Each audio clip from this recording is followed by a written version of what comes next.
What's up, Fractal family? This is Steve Strelacci, and today we are going to look at how I navigate and make quick adjustments on my Fractal FM9. This is also, I guess this is applicable for all of the units, whether it's the AXFX3 or the FM3, but I'm pretty savvy with my modeling stuff, and there's a couple of things about the Fractal that kind of freaked me out at first, and one of them was making adjustments on the fly.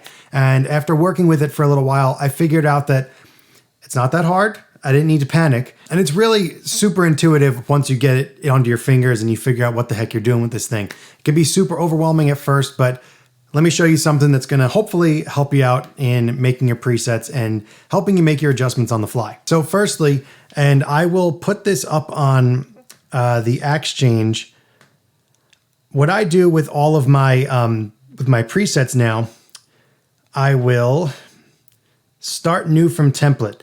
And I have this Easy View template here.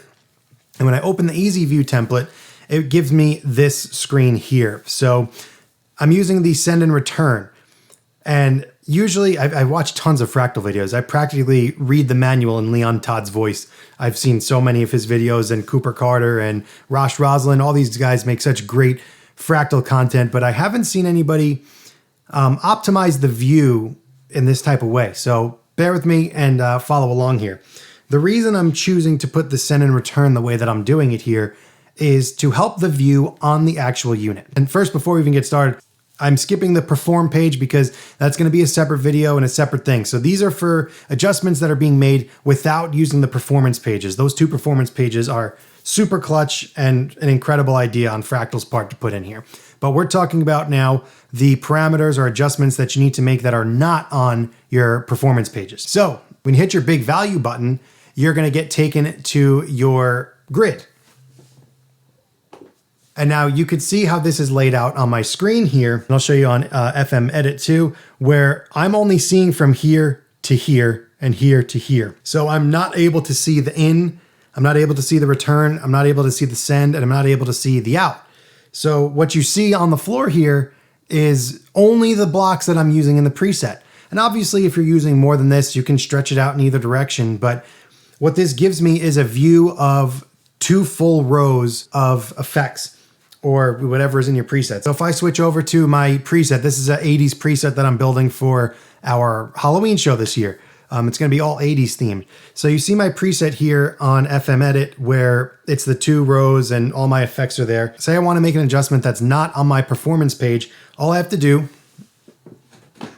is hit my value button. Also something worth noting, when you first open this menu, when you first turn on the unit, at least, it'll automatically boot up in this furthest left view.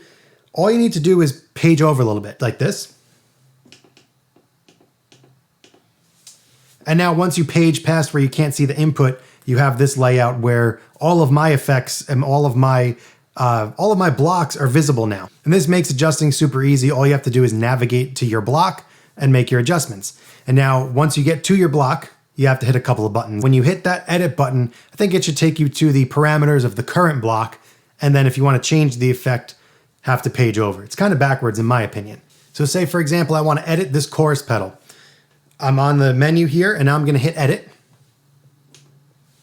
And when you hit edit, it takes you right to that menu of chorus pedals where I want to go to the parameters. Again, I think that this should be something that pops up first immediately, and then we can page over if we want to change the effect. But I digress. So now if I page over one, we get to the parameters and they're right there. And then you're just going to hit your home and out. So I can access all my parameters here, and you have your channel plus and minus there on the bottom left corner. So that if you need to make an adjustment to the different channels or different chorus pedal, that's all right here, right in front of you. And then from there, you just hit home and it takes you back to your scene view. All right, and that about does it for this first tip. This is the first one I did for a Fractal product on my channel. I love doing these little quick tips. I hope you guys got something out of this. Let me know in the comments any tips or tricks that you may have for your AXFX3, FM3, or FM9. And if you made it this far, thank you so much for watching, and I'll see you in the next one.